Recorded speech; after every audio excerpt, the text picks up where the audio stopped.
Duty করতেছিলাম। তারা অজানক ভাবে 100 মানুষ আইয়া রান্দা, লাঠি সবকিছু নিয়ে অজানক আমগো উপরে আক্রমণ করছে। পিস্তল দিয়ে 3টা গুলি ফুটাইছে। তখন আমগো লোকজন যেসব পোলাপান ছিল তারা দৌড়ে গেছে গা। মুয়াসিন রে, সবুজ রে আর আমি রিপন, আমগো 3জন রে ইচ্ছে মতো মারছে। মুয়াসিন রে কোপাইছে।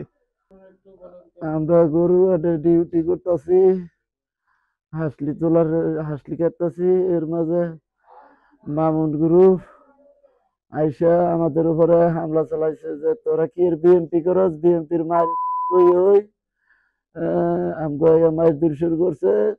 বড় বড় রামদা লই আইছে সাথে, লাঠি নিয়ে আইছে আর কুরসের তেনে পিস্তল বার করে 3টা গুলি ফুটাইছে। পরে আমগো বাইরে ফুটা লাইছে মহাসিন রে, মুরা ভাইয়া কুবায়া সুবায়া পরে মেডিকেল পাঠাইছে। এখানকার স্থানীয় কিছু লোক এটা নিয়ন্ত্রণ করে।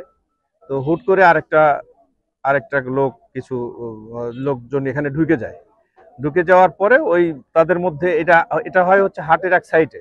এটা কোন সাইড? উত্তর সাইড, পশ্চিম সাইডে গিয়ে এদের মধ্যে হাতাহাতি এবং মারামারি ঘটনা ঘটে। আচ্ছা, তারপরে এটা খুব স্বল্প সময়, অলরেডি আমি যখন চলে আসি ওই দিন 5 মিনিটসের মধ্যে আমরা চলে আসছি। আমাদের আরো 2টো টিম আসছে, আমাদের মোবাইল 5 আসছে। তো আমরা এসে এগুলো কিছু পাইনি, একদম একদম শান্ত পরিবেশ পেয়েছি। এবং শান্ত পরিবেশে আমাদের যারা লোকাল যারা পুলিশ ছিল এরা ভূমিকা রেখেছে এবং এদের কথা শুনছে, এরা শুনেছে এবং তারা চলে গেছে।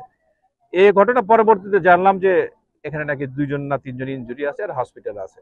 তো আমরা এখন নিরাপত্তা জোরদার করছি, এখানে এখনকার পরিবেশ শান্ত।